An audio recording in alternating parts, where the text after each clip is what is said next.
not, it's at least in the top 10 of the most important events in history, and it is the European exploration of America. Now, so as many people think, Christopher Columbus was one of the first Europeans to explore the Americas. Well, it really wasn't. The Vikings actually came several hundred years earlier. They were the first Europeans in America. They landed in Greenland and then made their way around Canada, down into modern Nova Scotia and Newfoundland, right above Maine in the continental United States.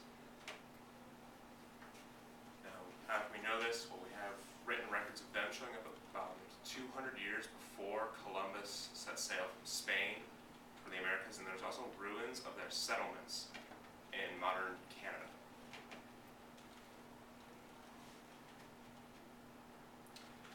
Now, after them came Christopher Columbus, who we all know set sail in 1492 and landed in Cuba.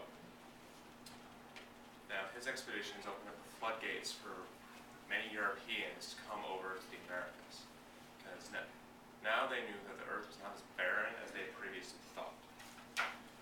Before, they actually knew the world was round. They were able to mathematically prove that it was round. What they thought was essentially everything that my hand is covering was just open water, which they thought to be unsurvivable in a sea voyage because ships could only cover a couple miles a day back then. And the open seas were very treacherous, and many sailors would have died, drowned, and get lost at sea if they left the coastlines. Now, the expeditions undertaken by him, they not only proved that it wasn't as barren, but they proved that there was new lands that could be taken over, and many European powers found it to be first come, first served. So many Europeans started flooding over. We had explorers like Cartier from France, Henry Hudson from England, Vasco da Gama from Portugal, and probably one of the most ruthless was Herman Cortez from Spain. Now, the influences of these explorers was very great. They had great impacts on the ecosystems and the life forms that were living in the Americas. Some of the less harmful impacts was they brought over animals such as cattle, pigs, and crops like wheat. It wasn't really that harmful to people because these animals, while they were invasive, they provided new sources of food and they didn't really kill off a lot of the native populations.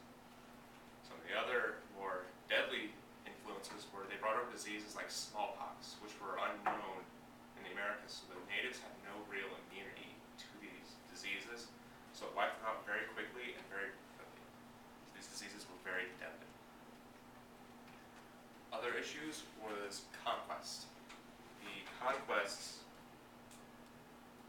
of these European explorers was used to break down standing empires so that they could take them over. As mentioned earlier, Herman Cortez was very ruthless. He tore down the Aztec Empire by going in, capturing their leader, who then later died, and then as he left, he left smallpox in the city, and the city collapsed, and then he came over and took up the whole of the Aztec Empire, which took up most of Mexico, Central America, and northern South America. So Spain was able to come and claim all this land with relatively little force. So all these explorers would come in, tear down the native empires, so that way their home countries could take these new lands that they saw as being up for grabs. And all this influenced what we know today as the modern America